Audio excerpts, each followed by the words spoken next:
our next speaker, straight in, since we're running to time, is Domi Smithson, who is based at Sheffield Hallam University, where she's a research librarian.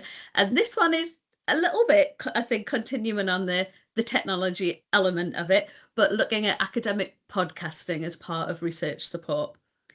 Yes, correct. Can you hear me well? You can, coming across, and we can see your slides as well. So okay, you are good to go. Thank you. Okay, thank you very much for inviting me today. As Louise mentioned, I'm Domi Smithson. I'm a research support librarian from the Sheffield Hallam University, where I advocate for open research and explore these new ways of supporting and sharing open practices. So today, I will introduce you to the idea of an academic podcast as a new layer of research support. Let's dive straight into it. So I think we should start looking at where research really stands. So it doesn't really sit neatly on the page. It spills out into conversations, meetings, into spaces where people talk about what they're doing and why. So because of that, research support isn't just about managing outputs. It's also about being in that space and being a part of that whole process of knowledge production. So I think that pushes us to past the usual idea of the library research support as just forms, compliance, publication. So it becomes something a bit more relational than that. I think it's about helping people share what they're actually doing, test the ideas out loud, admit what hasn't worked, and learn from it as we go forward. So I think the podcast idea is a really good example of this practice. It's not just a way of presenting research, but it's a space for talking about how research actually happens day to day. So I mean the decisions that get made, the unexpected turns, also the bits that don't make into the final paper. And this is why I've created that room for more honest, I think, and reflective kind of exchange between researchers and professional staff. So where the library isn't just behind the scenes, but we are like part of that ongoing conversation about how research is actually done. So I see these podcasts as the new layer in the mix, where we give researchers space to talk about experience and not just the results, the academic results in traditional sense. So it's more open way of sharing expertise, where we also move across different disciplines. So in this podcast, you'll get like a microbiologist speaking with architects, project partners with researchers. So this is my way to foster that kind of transdisciplinary dialogue as well. So we help bring open practice to life.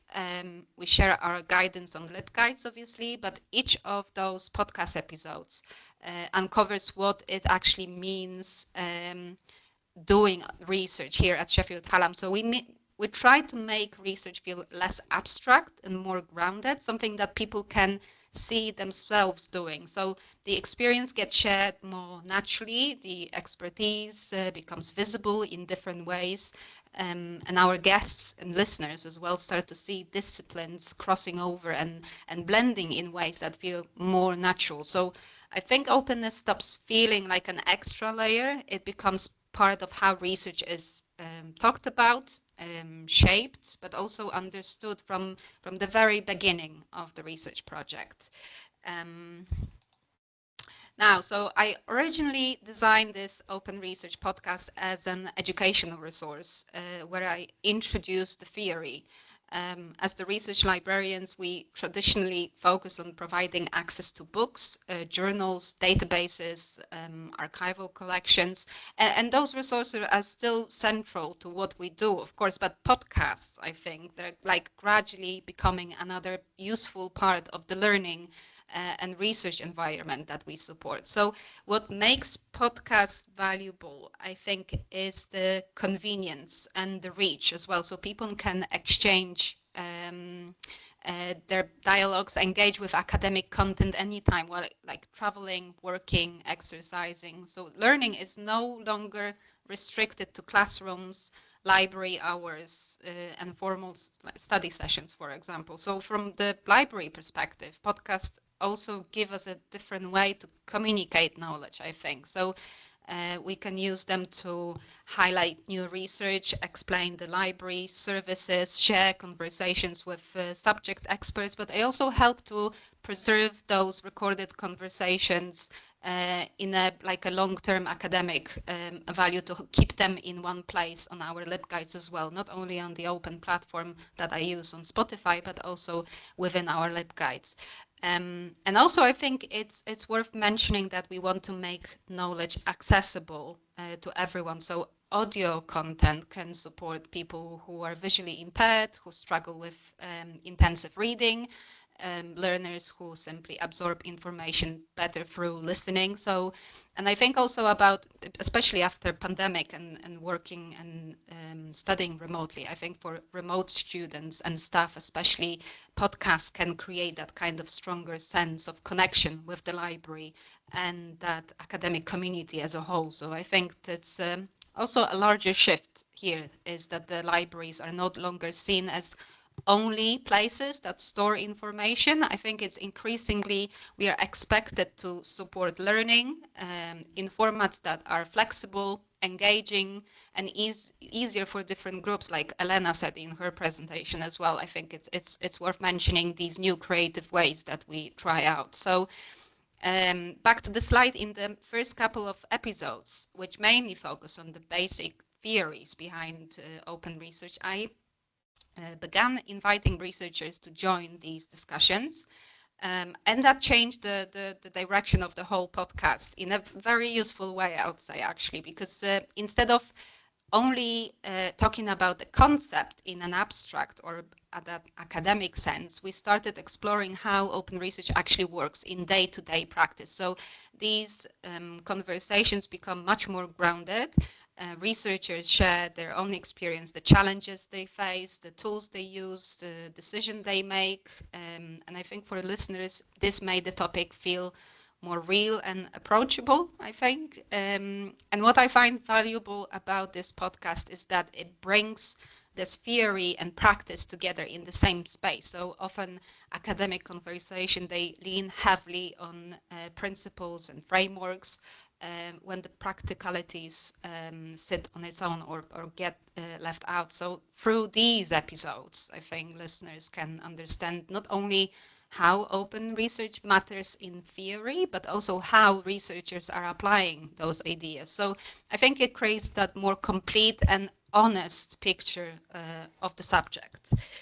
Now, when we talk about research support, it's easy to think mostly about systems, processes, repositories, compliance, data storage, publication workflows. But once you start working closely with researchers, and I mean especially through those conversations in the podcast, the range of topics starts to grow. So we begin to see how research gets challenged by different factors. So it's about understanding the whole landscape that researchers are working in, and the support needs are never the same. And it's important for us, for librarians, to see that. So in that sense, things like podcasts, I think it becomes a space where we start mapping research practice in real time. So we confront our own perspectives as librarians, but also academics, and we all get the chance to reflect on that broader picture. So also, you can see the example with the episode description. So from the technical point of view, podcasts also open up different ways to share and connect research beyond the audio recording itself. So when I first started, I mainly focused on publishing the episodes, but over time I realized that the available features are just as important in helping people discover and engage with the content. So if you see the very first description that I used in the past, comparing to the the recent one, you can see that this is also a valuable space for extending the academic conversation. So instead of using this only for like a short summary of the podcast episode, I also now include the links to researchers' profiles, conference papers, institutional pages, related conferences as well, project mentions during those discussions. So in many cases, I think listeners use those links to explore the topic further or connect like directly with the guest, with the researcher's work, and it turned the podcast more into, I think it's just not the recording. I think it becomes more like a research hub that guides people towards additional resources. And another aspect is metadata and discoverability. So simple details like clear titles, keywords, authors' names, descriptions, they all make significant difference. So without proper metadata, those discussions can easily disappear, I would say, in the background of the internet. So now thinking about the main theme of this conference, Beyond the Horizons, I think about moving beyond the usual boundaries and stepping outside the familiar ways we often use in research support. So in a lot of ways, that's exactly what the podcast has allowed us to do. So we're not treating open research as something neat, fixed, and easily defined. So instead, the conversations move through all the messy and connected parts of it. So the tensions between policy and practice, technology and people, disciplines and lived experience. So what I value about the podcast is that it really creates the room for all different sides to exist together. So rather than trying to arrive on one final answer, it really gives us a space to question, to reflect, to explore the complexity of the research in more open way, I think. So this podcast helps me and hopefully our listeners and studio guests see open research not as something with a single solution, but something that you keep turning, you keep reshaping, something like a Rubik cube. So shifting, turning, never quite settling, with every move revealing a different pattern. So change on one side, let's say data sharing, and then suddenly you're dealing with ethics or reproducibility or workload, and then you shift it again, and you're into policy, disciplinary norms, or public engagement. So everything is somehow connected. So a podcast is, I think, that space where we actually turn those sides in conversations rather than just trying to flatten them into a single definition. So this form of communication becomes more than just a way of sharing information. I think it's a way of working with the complexity of research itself. So discussing all these different sides and sometimes like challenging as well how those pieces are supposed to fit together. So we can approach that in the studio when talking to our guests. Now, I think another thing I've noticed is that the podcast makes knowledge transfer feel much more alive. So it's something that unfolds through conversation. So people respond to each other, they rethink what they're saying, they explain things in slightly different ways as they go. And research, scientists, they talk about their practice, but they also reflect on it in this moment in the studio, and the process itself becomes part of the knowledge sharing, I think. So we wonder about the future of libraries, like how our roles are evolving, because we are not just storing or sharing outputs, we also create opportunities for community building, for gaining new skills. So, well, firstly, podcast brings people together, both, I think, directly in the studio, but also with listeners across the university and hopefully beyond that as well.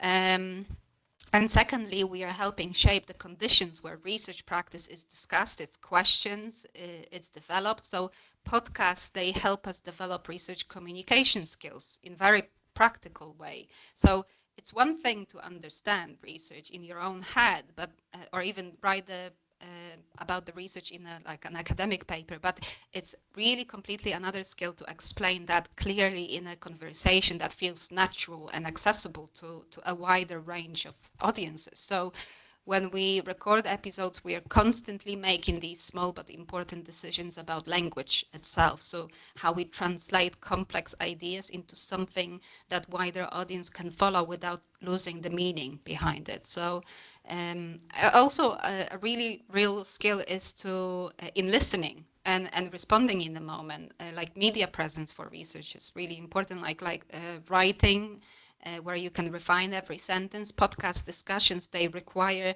our scientists to think on their feet. So that kind of interaction also builds confidence in communicating research in more open and flexible ways as well. So for this conference today, I did map out few things for you. So what really stands out in the Open Research podcast is the mix of people who come into this conversation. So it's not just academic voices or a single way of looking at research. We deliberately open it up to academic staff, professional service colleagues, people working across disciplines, but also practitioners outside the university. So the podcast, the aim for it is to help us to amplify voices that don't always come through in traditional academic outputs. So we want to offer a practical way to support that EEDI principle as well. So I really like how this form of communication is challenging the idea that knowledge only comes from one place. No, well, our library podcast promotes the idea that the research is something co-produced. It's shaped across roles and different contributions. Another mapping exercise was in terms of the range of themes. I mapped them out for this, what is covered in the podcast, touching on different aspects of the research practice, the types of research being done, the platforms people use, as well as the tools and strategies that shape how work actually gets carried out. So in that sense, the library podcast becomes more than just a communication channel. I think it starts to function almost like a creative audio catalog of the many, many dimensions we need to think about in research support. So I don't mean a catalog in a traditional static sense, but even more dynamic, where ideas are really like explored in the context. It also reflects something quite important about libraries themselves. I think we are not only curating information in the traditional sense, we are also curating conversation, practices, and different ways of thinking. So now I think as librarians, we are also deeply involved in how research is managed and shared, discovered, and practiced and preserved. So in universities, research doesn't really operate in isolation. So it's part of that wider ecosystem where the library is more than just a service point. So it becomes that enabling space where research is surfaced, connected, and shared in that meaningful way. So librarians help to bridge disciplines, translate these systems, teach skills in data management, research communication, information literacy, referencing, but also create these pathways for research to reach those wider audiences. Podcasting, I think, fits quite naturally into that space. Now, finally, podcasts can also help libraries drive that cultural change. I'm thinking about the Brian Snosek pyramid of culture change idea. We don't shift research culture just by changing policy on the top. I think it happens through practice, where we provide infrastructure, we create experiences, and we build community. In that context, I think podcasts become more than just a communication channel. So I think podcasts, they can act as part of that cultural infrastructure. So they create a space for those conversations to take place and make this experience possible. And again, I want you to think about accessibility. I think the high quality recording is one thing, but providing transcripts for episodes is also essential, so we can choose the format that works best for us. So in that sense, I think podcasts are not just another digital resource. They support a more inclusive approach to learning and participation. Some people prefer reading alongside the audio. Other people want to quickly scan an interview for specific points without listening to the entire episode again. So podcasts offer a more flexible and less demanding way to engage with information, I think, which can particularly be important for neurodivergent students and staff. Traditional academic formats often rely heavily on long reading sessions, dense text, highly structured like classroom environments, which may not work well for everyone. So I think these audio-based learning gives people more control over how they take in the information. So for neurodivergent individuals, I think listening can feel more manageable than reading that large amount of text because podcast can allow them to pause, replay, slow down, or just revisit the information at their own pace without the pressure of keeping up with the real in the real time. So that flexibility can reduce, I think, that cognitive overload and make learning feel more accessible. So podcasts can also support concentration differently. Some of us focus better than others while walking or drawing or doing some repetitive task, and audio content fits naturally into those kinds of routines. So you can see that in that sense, I think podcasts are offering a lot more than just the content. So they support communication and knowledge sharing. They build a sense of that shared academic identity across their different disciplines and roles, and they also bring people together in time and space. So now, if you wish to explore that podcast, see our example on how to share knowledge and promote open practice, you can listen to our podcast on Spotify. We managed to produce 22 episodes so far, and we keep on recording with other researchers coming, telling their research stories. And that's it from me. Thank you very much for inviting me today. Thank you. Thank you. That's so interesting. I have lots of questions, but I'll start with one and then I'll check what's coming through on the chat, etc. In terms of, obviously, academics and researchers are very busy doing all sorts of things. Have you had to do the hard sell to get researchers to free up their time to come and record, or does it tick a box for them with ref and impact and getting their research out into the real world? Has it been an easy sell? Well, time is obviously precious, and there is the time pressure as well. But I think at the beginning, I invested a lot of time in recording the theoretical episodes and promoting the episode as an initiative. And then I did ask few colleagues who were keen on joining me in the recording studio. And they then started recommending that podcast to other colleagues, and they were recommending some names to me that I can approach people who were willing to jump in, but also other researchers started approaching me as well to be part of the podcast. So it was quite thrilling that despite the fact that we have that time pressure and workload as well, people find the time to dedicate that space to present what they're doing. I think it's quite relevant as well for the ref culture to find these ways of promoting your research and growing impact. So you need to be able to publicly communicate about your research and having that evidence, like using altmetrics. I think they will start picking up podcasts as well. So I think it's a good way to disseminate the message about your research and help spreading that impact, even for people talking about research and research topics that are sensitive. For example, some research participants or simply like patients, ordinary people listening to that podcast can really learn from it as well. So it's really growing. The audience is not just specifically research related audience, but also the general public, really.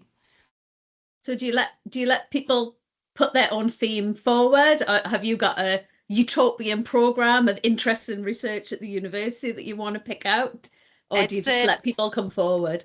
This podcast is related to open practice. So any way researchers from different disciplines translate that transparency and openness in their research study, they come along and talk about how they apply these open practice in their own practice, which is really the aim of that podcast as well, to be able to talk about transparency and openness and accessibility in research from various angles. So bridging all these gaps and really explaining what open can actually mean. So yeah. And then there's a question in the chat from Susie about how long is each podcast? Do you recommend a certain length that works better? For that, I started off with quick, like 20 minutes episodes, just so you can listen that on the go. But then researchers really started to unpack their research stories, which was really inspiring. It was really difficult, the bits that should stay. And then I thought, well, if it's a flexible way where you can pause the podcast whenever you want, or you can fast forward, you can just manage that on your own pace. I'll leave as much as possible in the episode, so listeners can then decide if they want to listen to the full story or just a certain bit. So I think that flexibility is also an advantage in that. Can't spot anything. Let me have a glance through hands in case I've missed anyone raising hands, which is not normally the done thing, but it's to be encouraged. You don't have to use the chat. If you want to come on and talk, that's fine too. I know that you described in your abstract that this was a project. It sounds something that's a little bit more kind of, it's a proper service offer now, so to speak. It's not a project. This is Sheffield Hallam normal business, is it? I think it started as a project just to promote open research across the university, and as an open research champion, I was just delegated with some creative ways to find platforms how we can do it. And I thought just LibGuides, scrolling down and having scheduled session, it's not really that flexible or creative. And then I listen to podcasts myself, so I was thinking, why not talking about open research when I'm on the bus? I can listen to it whenever I want. So, and it's also about these different types of personas, that people prefer different ways of learning about things in their own time, but also in their own way. So I think podcast is more offering that kind of different experience as well, rather than just sending links to people. You can just play it in more, private space wherever you want. So I think that was also something that was really, I think, very challenging at the beginning, because I'm not a journalist and I'm not a podcast maker. So I was learning all these skills. That's why I called it as a project at the beginning, because I gained those skills within that journey. So it's also a process for me as a host of the podcast. But it's quite inspiring, because I gain a lot of knowledge. I learn about these different perspectives as well, and even about research communication and learning how my research support should look like, because I can then have that more direct conversation with scientists. So it's a win-win situation for everyone. Yeah. I think. Yeah. It's really cyclical, isn't it? Especially when you're doing support, you need to know more about what they require in order to make the service offering appropriate for that. And this is a fantastic forum to do that when you're having one-to-one conversation time with academics who are passionate about their research. It gives you a different insight. So really interesting. Well, many thanks for giving up your time this afternoon. That was really, really interesting. I know I saw the electronic rounds of applause going across the bottom of the screen as we moved into the Q&A. So thank you very much. I will stop sharing now. Thank you. Yes, please.